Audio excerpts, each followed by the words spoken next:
So now I would like to call up our next presenter, Blair Parsons from Greening Australia, to talk about driving ecological restoration at scale in Australia's Great Southern Landscape, Nyungar Country, restoring malleefowl habitat at Gondwana Link. Please put your hands together for Blair.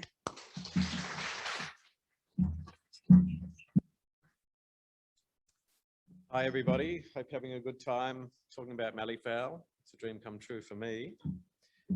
Today I want to change the subject matter a little bit from a specific focus on threatened species and malleefowl a little bit towards restoration and how that relates to threatened species. You'll see some of the sites that I'm talking about today that have been touched on already and some of the subject matter, but really this is just a tour about a particular project that Greening Australia has been involved in over the last year or two. So I'd like to take you through that if I can. The outline of this is, first of all, I want to place it in a bit of context for what does Greening Australia actually do? We're not a department and we're not necessarily a community group. So I'll talk about that in terms of our Great Southern Landscapes program and talk a little bit about the history of land or habitat loss in some of the landscapes that we've already seen featured today. But then where should we actually restore in a landscape like that? And can the malleefowl tell us something about it? And then the project, the actual restoration project that we're talking about down there at Coucher in Gondwana Link, and some of the progress that we've made there. So first of all, just a bit of information about Greening Australia in this Great Southern Landscapes program that I'm working on with the team. It's all about delivering large-scale land restoration. We know that we're in a very heavily fragmented landscape across Southern Australia and those agricultural landscapes. We need way more natural capital in those landscapes, and this program is seeking to do that. You can see some of the numbers there, some of the targets that we seek to reach in 2030. We're hoping that that's part of a national effort. So the national effort really needs to be about 3 times bigger than that as a minimum, and we want to do that together. But that's what Greening's chasing. And I think that's maybe the only picture of a malleefowl that I've got in this talk, but that's one of the key species that we're focusing on nationally. Speaking of nationally, I just wanted to prove that it's not all about WA for some of those people that are on the line as well. So we are doing some strategic work over in Victoria at the moment. We find places to work on restoration for malleefowl all across the country, but this is one of the recent ones in the Mallee up there. You can see the green boundaries. And this one is just some strategic stuff where we're restoring retired grazing leases in areas of no-brainer connectivity locations. And just a couple of pickies of how things are going at the moment. But enough about over there. It is all about WA really. So this is the wheat belt. It's very, very obvious to us that it is an extremely fragmented landscape. It is wide as a global biodiversity hotspot. It has insane diversity. We all know that already, but it has this really significant threat, active and past threat in land clearing. You can see from the graph there that we have lots and lots and lots of little remnants of vegetation, hundreds that are below about 25 hectares. And then there's very, very few that are big and chunky that animals like malleefowl would much prefer to live in. So that's sort of that's the end of the spectrum that I want to talk about in terms of our restoration. And I think that's the end of the spectrum in this fragmented landscape that we need to be concentrating on. So if we just have a bit of a squeeze at some mapping that was done some time ago by a guy called Burville in the late 70s, it just looks at how habitat was cleared over time. And this is just a bit of a time sequence. So if we assume that green is intact habitat and a tan colour is where it's been cleared, this is what that area looked like prior to 1900, although I'm pretty sure there weren't any roads there at the time. But as you move through to about 1900, you can see a wave of clearing coming along. By about 1930, the fundamental changes are already taking place. And by about 1984, when clearing by and large ceased in the WA wheat belt, you could see we have a fundamentally fragmented landscape. Remember Foster Road that Liz was talking about? That's that tiny little blip at the end of the arrow there. So that is a well-known and significant population of malleefowl. But how are they to persist in something that is that small and that isolated? So clearly we need change at scale. And there's a nice quote from a mate of ours in Greening, David Freudenberger, that in terms of restoration and everything we've done so far, It's just been a mere cautious fiddling. It's not enough. We don't really know how to do it, and the areas that we're undertaking are just not big enough. So a new approach is needed. First of all, we need better spatial prioritisation to figure out, well, where do we need to go to do this? If it's really hard to do and we're not very good at it, we could at least put it in the best place. We also need innovative systems that can help us generate multiple benefits. If it was only a single benefit, it's unlikely to get off the ground at scale. And then we need to evaluate what we're doing as well. How can we actually tell that we're having the impact that we should be having? So you might ask the question, well, where should we revegetate in Gondwanaling? It's a pretty good question to ask because there's a lot of us down there working on it. And there's a range of different drivers. It could be for malleefowl. You could be doing it to combat salinity and reverse land degradation. You could be doing it because you have an interest in increasing your productivity on your farm. Or you might be doing it just because you want some cash out of that. Well, I think the malleefowl can help us guide where we need to go with this. So this has sort of been a bit of an ongoing journey for me. This is some stuff I did some years ago, but it's still relevant in telling us where we should go for malleefowl. So I wanted to understand with some of my studies back in the day, why did malleefowl decline across the wheat belt? What were some of the major patterns that were driving that? And these figures here show you that areas that have greater amounts of vegetation remaining are areas that you're more likely to see malleefowl. That's not really very surprising, is it? But also, quite interestingly, areas that are more recently cleared are those that still have malleefowl hanging on. So that's suggestive of a faunal lag. So maybe that's why foster road's going down. It's been long cleared and we're seeing them slowly peter out. So it's some cause for action. If we have a look at a few more response curves across the landscape, where are we more likely to see these birds? We're more likely to see these birds in large neighbourhoods. So I tested some data about, well, how big are the neighbourhoods? What sort of scale are they relevant at? And it was 5 kilometres or bigger. So these birds move around a lot. We know that. The data shows that. So that's the sort of scale of restoration we need to think about. I also tested, well, what about how far away from big chunks of bush and how big do the bits of bush need to be? So I did test that with small blocks, bigger blocks, and it's at about 500 hectares that the malleefowl seems to respond. So that's why we need to be at that end of the spectrum that I showed you earlier. And then finally, they like to be in lower rainfall areas. That's really just a broad surrogate, I think, for the types of habitat that they prefer to inhabit. So that's guiding us on where we want to go.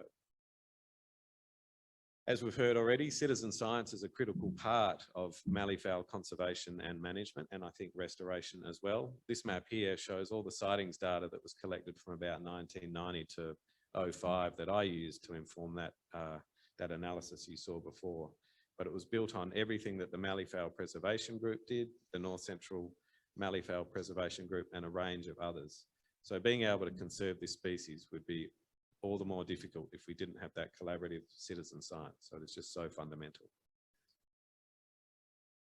So if we go back to that question about, well, where should we restore for malleefowl? First of all, it's worth saying, well, what land is off limits or what land is simply not appropriate? First of all, it's probably not appropriate to revegetate somewhere where there's already vegetation, right? So you get rid of all of that. But then mining tenements, state-owned land, there's a bunch of different constraints there, and you take that out. So this map just shows you the available land shaded in green. Once you've got that as your first initial binary filter, then you have a look at where are the priority locations. So this is where you can feed in the parameters that I've already shown you, and it gives you some idea of where best you should go for malleefowl. I will add that what I'm talking about today is motivated by biodiverse carbon as well. So in this particular map here, carbon yield is not the only thing, but it is part of the motivation for where we might want to go. So the white square you can see on the map, that's where Couch is located. That's a high priority location, and it's near that the reserve that you can see behind it, which is a dark square called Lake Magenta Nature Reserve, or the Chook Block, as it's otherwise colloquially known.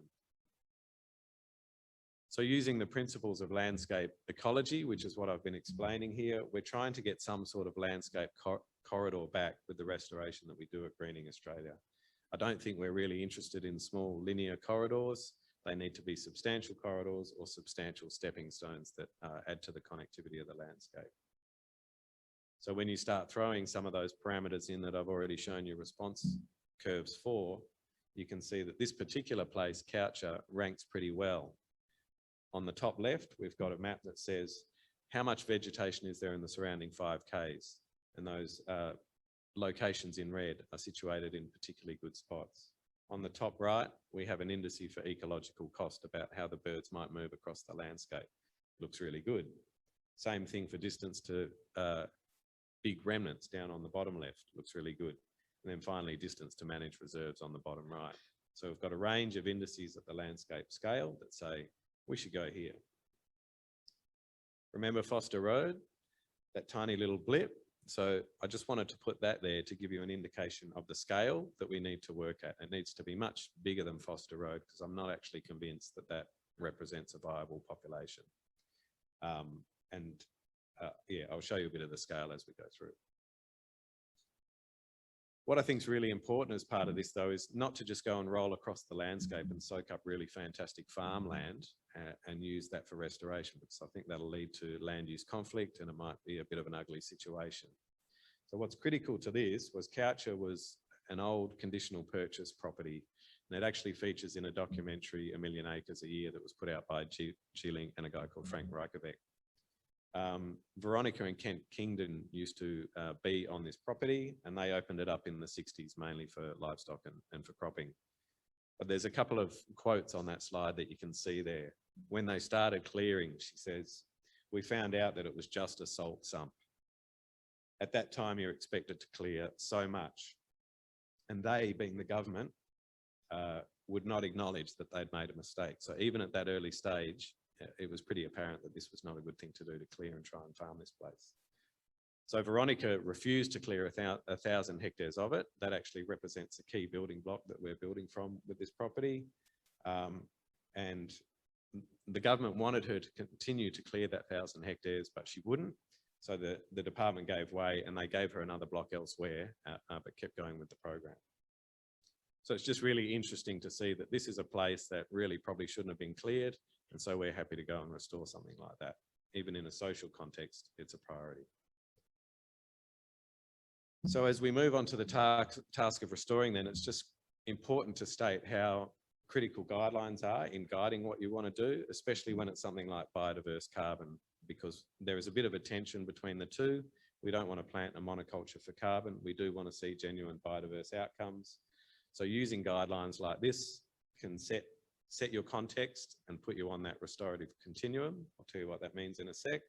And we actually get to set visions, targets and the like, and be held to account for those.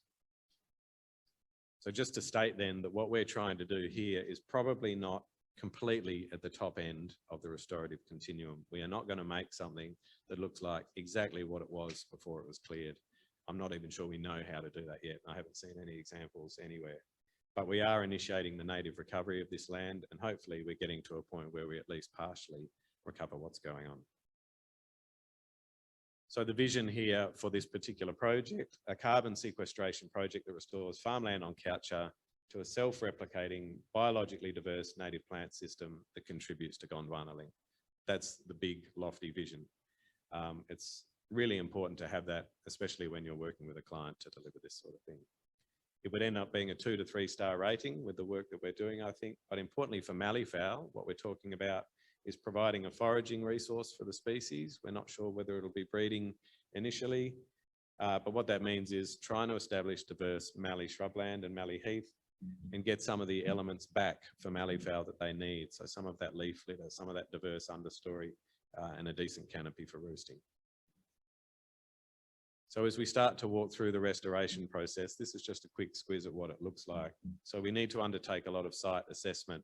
What that involves is understanding the land use history. What have we done to this place before today? Looking at the soil and the landforms, looking at the reference vegetation types and helping them to inform what we do, and also flying drones around just because that's cool fun. This is what it looks like before establishment. So obviously there's a bit of work to be done. And it's a big landscape. We're talking about more than 1,500 hectares here. It's pretty big. This is what mature remnant habitat should look like. This is in the chook block where malleefowl exist and have a great time.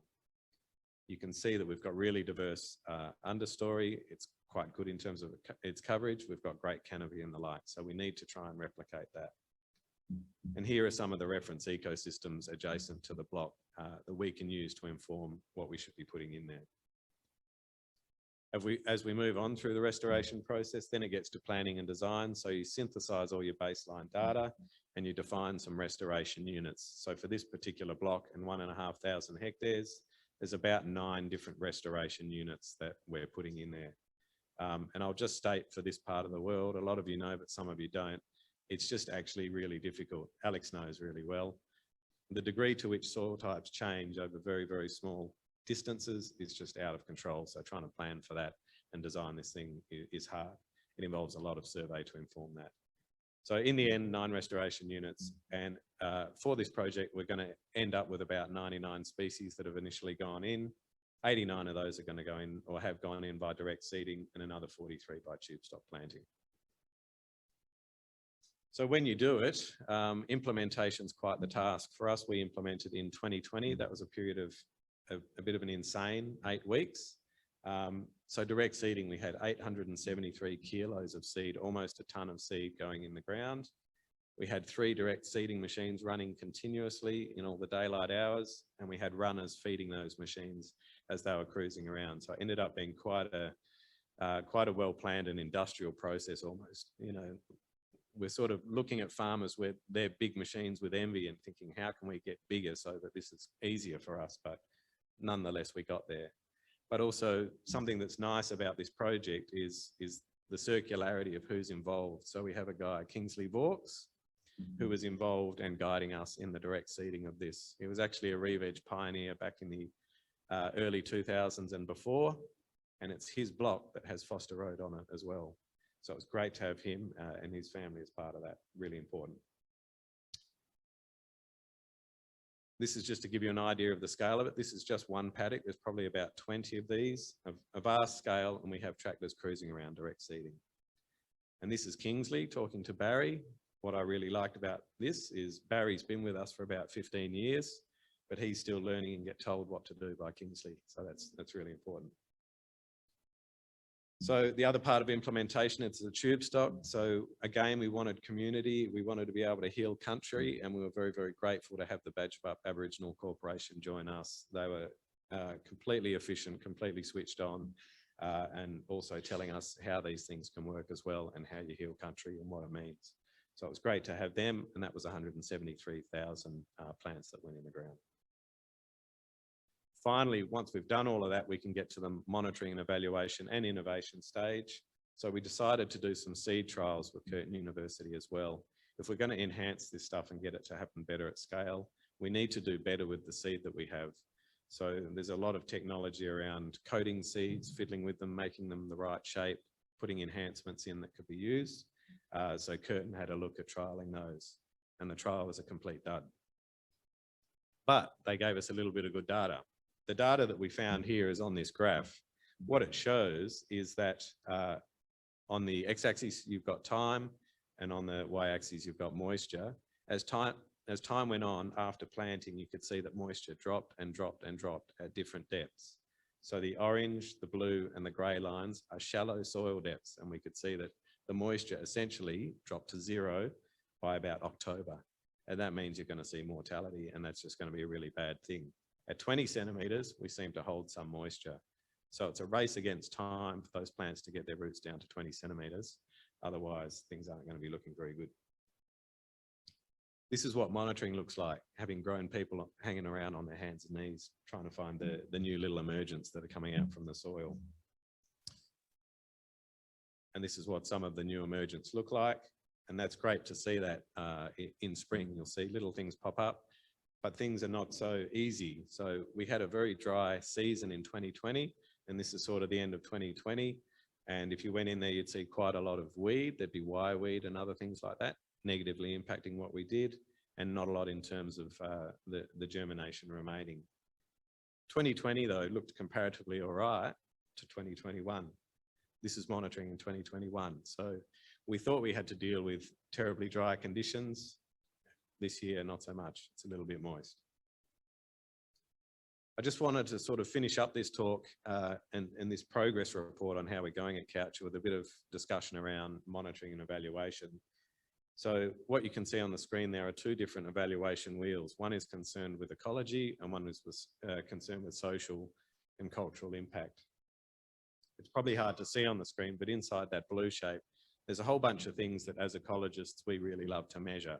How many plants were there? What type of plants are they? And how much are they surviving? Rah, rah, rah. All the ecological processes that we revel in, and as a bunch of converted people, we love to talk about as a little club.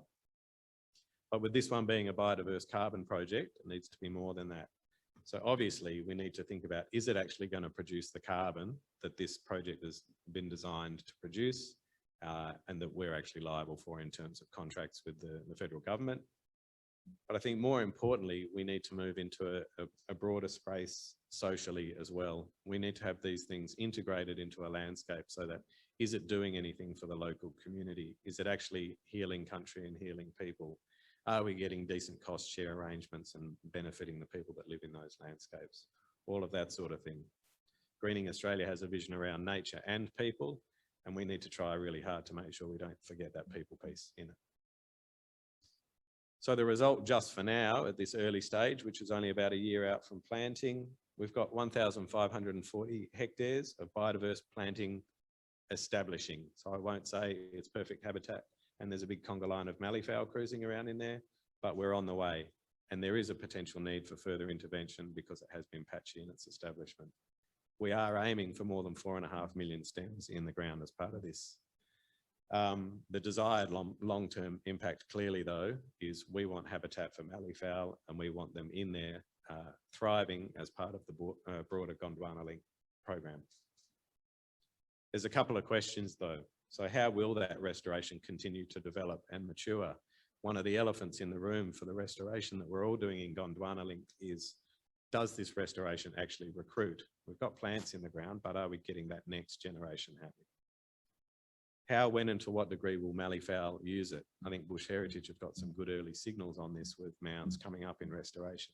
So how's that going to progress? And then also, how can we just do more? How can we scale up and continue this effort? So I'd just like to acknowledge the contribution of Woodside as they are the fundamental underpinning force with this as a carbon project. And they've been a good partner on the project too, but I'll leave it there. Thank you.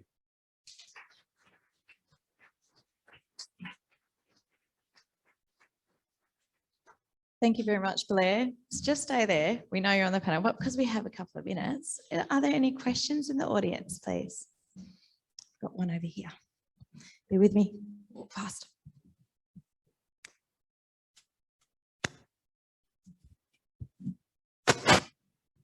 Thanks, Blair. That was really informative. Does this project tie into carbon farming? Yes. Okay. Yep, that's the goal of it, main goal. It's one of the goals. So it's part of that vision, but it is one that seeks to generate ACCUs, so for the emission reduction fund, but habitat, malleefowl and biodiversity is probably an equal weighting for this. Got another one at the back. Last question until the panel. Blair, can you please explain the 2 to 3 star rating that you're aiming for with your revegetation and what the actual rating goes off? Sure. So when you look at the SARA guidelines and you see that wheel that I showed there, it's sort of informed by that. Primarily for us, it's guided by species composition of the plants that go in, the structural complexity and the relevance that it would have for the species that we're aiming for. But it's as complex as you want it to be. Effectively, it talks about how much of the complement and the structure and the characteristics of your reference ecosystem do you think you can replicate? And to get up to 5, you'll see as you read it, gets exceedingly difficult and also takes a very long time. So we probably wouldn't be able to say anything about beyond 2 to 3 star for a couple of decades really, and then as you progress beyond, you might be able to understand what some of the more fundamental ecological processes are they taking place, and make a call on whether you're having that impact or not.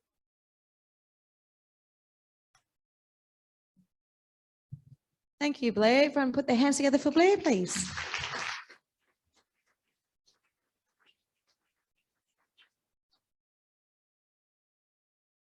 Great questions too. We did have a question online, Blair, but we just thought we'd save that for when you're on the paddle this afternoon.